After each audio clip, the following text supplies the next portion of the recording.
তুমি ইচ্ছা করলে দেশকে খালেদা জিয়াকে ফেরত দিতে পারো। বাংলাদেশের চিকিৎসকদের চেষ্টার কোনো কমতি নাই, চায়নার চিকিৎসকদের চেষ্টার কোনো কমতি ছিল না, যুক্তরাজ্যের চিকিৎসকদের চেষ্টার কোনো কমতি ছিল না। মেডিকেল বোর্ড তারা বসে প্রতিদিন তারা ম্যাডাম খালেদা জিয়ার সার্বিক চিকিৎসার মূল্যায়ন করে পর্যালোচনা করে পরবর্তী পদক্ষেপ পরবর্তী ব্যবস্থা গ্রহণ করছেন। সকলে মিলে প্রাণপণ চেষ্টা করছেন ম্যাডাম খালেদা জিয়াকে বাঁচিয়ে দেওয়ার জন্য, তাকে আবার আমাদের মাঝে ফেরত দেওয়ার জন্য।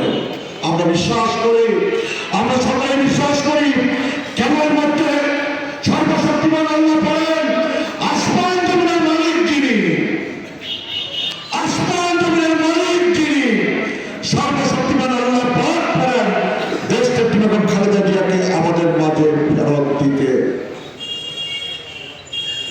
আমাদের নেত্রী সারা জীবন দেশের জন্য, জনগণের জন্য, গণতন্ত্রের জন্য, সরকার পরিচালনায়, রাষ্ট্রের জন্য সারা জীবন উনি অতুলনীয় ত্যাগ স্বীকার করেছেন। মাত্র 35 বছর বয়সে দেশকে বেগম খালেদা জিয়া শহীদ প্রেসিডেন্ট জিয়াউর রহমানকে হারিয়েছেন। দেশকে বেগম খালেদা জিয়া ওনার ছোট সন্তানকে উনি হারিয়েছেন।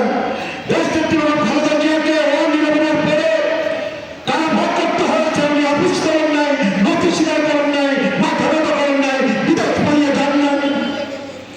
আমার বিগত সরকারের সচেতন বলে মিথ্যা বানোয়ার মামলা দিয়ে সাজা দিয়ে দেশকে বেগম খালেদা জিয়াকে 6 বছর কারাগারে আটকে রেখে চিকিৎসা থেকে বঞ্চিত করে দেশকে বেগম খালেদা জিয়াকে তিলে তিলে মৃত্যুমুখে ঠেলে দেওয়া হয়েছে।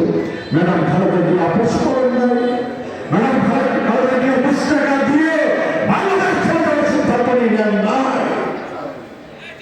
ম্যাডাম খালেদা জিয়া বাংলাদেশ থেকে পালিয়ে যাওয়ার সিদ্ধান্ত নিলেন নাই। ম্যাডাম খালেদা জিয়া